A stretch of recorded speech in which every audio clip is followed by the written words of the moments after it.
Baseball has problems, and the American League has problems. And I thought it was only fair to them, since I had served for so long, to give them the benefit of new thinking and a younger man. August 19th, 1951, Sportsman's Park, St. Louis. Between games of a doubleheader, something walks out of a papier-mâché birthday cake that will change baseball forever. It's not a dancer. It's not a mascot. It's a 3-foot 7-inch man in a full baseball uniform, wearing the number 1/8, and he's about to get an at-bat in a Major League Baseball game. This is the story of Eddie Gaedel, the shortest player to ever step onto a Major League diamond, and the wildest publicity stunt that actually worked. Today, we're diving into one of the most bizarre, hilarious, and ultimately tragic stories in baseball history. Because Eddie Gaedel wasn't just short, he was impossibly short. At 3 feet 7 and weighing just 65 pounds, he was about the size of an average 7-year-old kid. And yet, for one glorious moment, he became a Major League Baseball player. But here's the thing. This wasn't some feel-good underdog story. This was a calculated publicity stunt orchestrated by one of baseball's most notorious rebels. And the craziest part? It actually worked. So buckle up, because this story has everything. A maverick owner, a confused umpire, a furious league president, and one man who just wanted to be taken seriously. Let's get into it. To understand Eddie Gaedel's story, you first need to understand the man who put him up to it, Bill Veeck. Bill Veeck was the owner of the St. Louis Browns, and if you don't know who the Browns were, that's because they were absolutely terrible. They were the laughingstock of baseball, constantly losing, constantly broke, and constantly overshadowed by their crosstown rivals, the Cardinals. But Veeck was a promotional genius. This was a guy who once installed a shower in the outfield bleachers so fans could cool off during hot games. He gave away live lobsters as prizes. He let fans manage the game using voting signs. The man was chaos incarnate, and he loved every second of it. By 1951, the Browns were celebrating their 50th anniversary, and Veeck wanted to do something special, something nobody would ever forget. Enter Eddie Gaedel. Now, Eddie wasn't a baseball player. He was a performer, a little person who worked in entertainment, doing promotional gigs and appearances. But when Veeck approached him with an offer to play in an actual MLB game, Eddie couldn't believe it. Here's the genius part. Veeck kept it completely secret. He didn't tell the league. He didn't tell the umpires. He didn't even tell his own manager until the day of the game. He signed Eddie to a legitimate contract, got him insured, and even had a uniform custom made with his name on the back. The number? 1/8. Because of course it was. And on August 19th, 1951, between games of a doubleheader against the Detroit Tigers, the trap was set. Picture this. It's the bottom of the first inning of the second game. The Browns are already down, because of course they are. The crowd is restless. Then, the announcer's voice booms through the stadium. Now pinch hitting for Frank Saucier, number 1/8. Eddie Gaedel, and out walks Eddie. The crowd erupts. Some people are laughing. Some are confused. The umpire, Ed Hurley, looks like his brain just short-circuited. He immediately walks over to Browns manager Zach Taylor and says, "What the hell is this?" But Taylor is ready. He pulls out Eddie's contract, 100% legitimate, filed with the league office just the day before. Hurley has no choice. Eddie Gaedel is officially in the game. Now here's where it gets even better.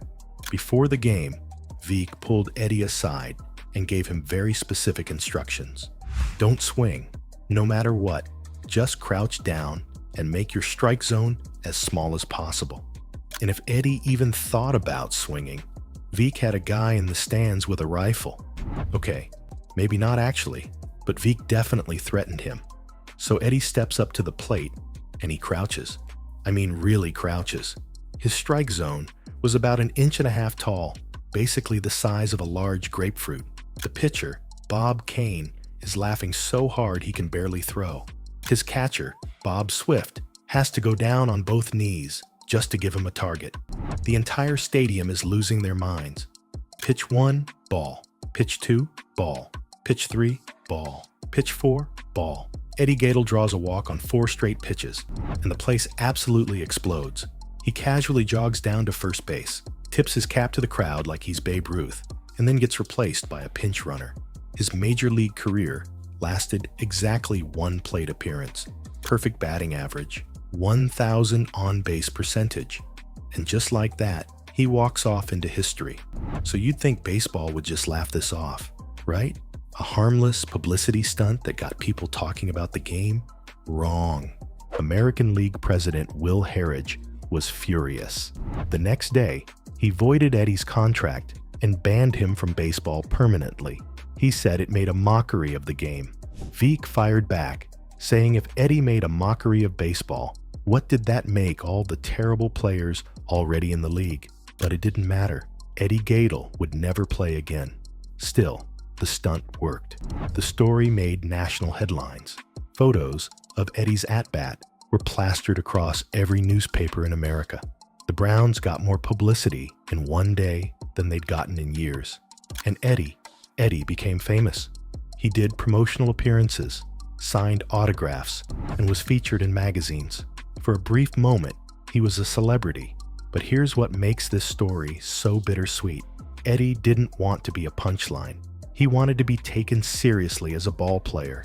He'd later say that he practiced for weeks before that game, hoping he'd get a chance to show what he could do.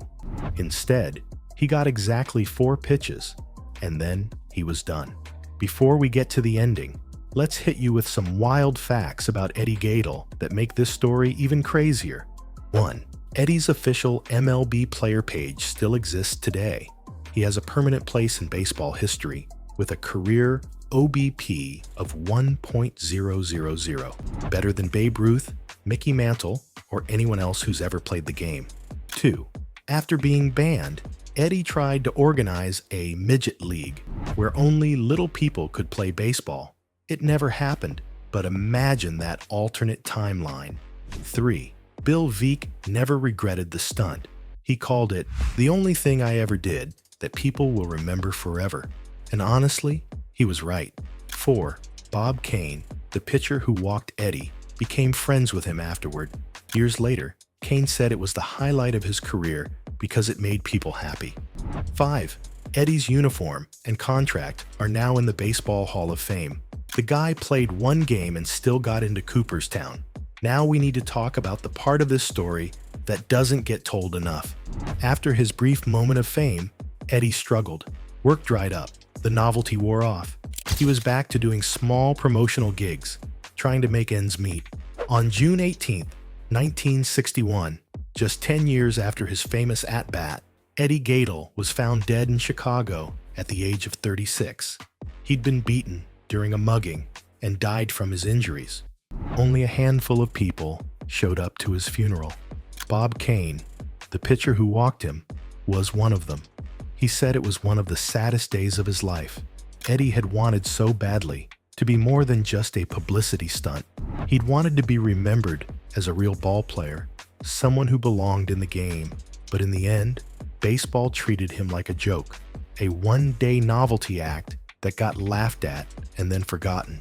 Except he wasn't forgotten, not really, because decades later, we're still talking about Eddie Gaedel. His story gets told and retold. That photo of him crouching at the plate is iconic. And every time someone brings up baseball's weirdest moments, Eddie's name comes up. He may have only played 1 game, but he left a mark on baseball that will never fade. Eddie Gaedel's story is a lot of things. Hilarious, bizarre, genius, and tragic all at once. It's a story about a maverick owner who didn't care about the rules. It's about a man who wanted to be seen as more than his size. And it's about one perfect moment where the impossible actually happened, where a 3'7" man stood in the batter's box in a Major League Baseball game and drew a walk. Baseball has had thousands of players come and go. Most are forgotten, but Eddie Gaedel, his name will be remembered forever. And honestly, that's the most fitting tribute of all. If you enjoyed this video, hit that like button and subscribe for more deep dives into baseball's craziest stories. Drop a comment below with what you think. Was this the greatest publicity stunt ever? Or did baseball do Eddie dirty? Thanks for watching, and I'll see you in the next one.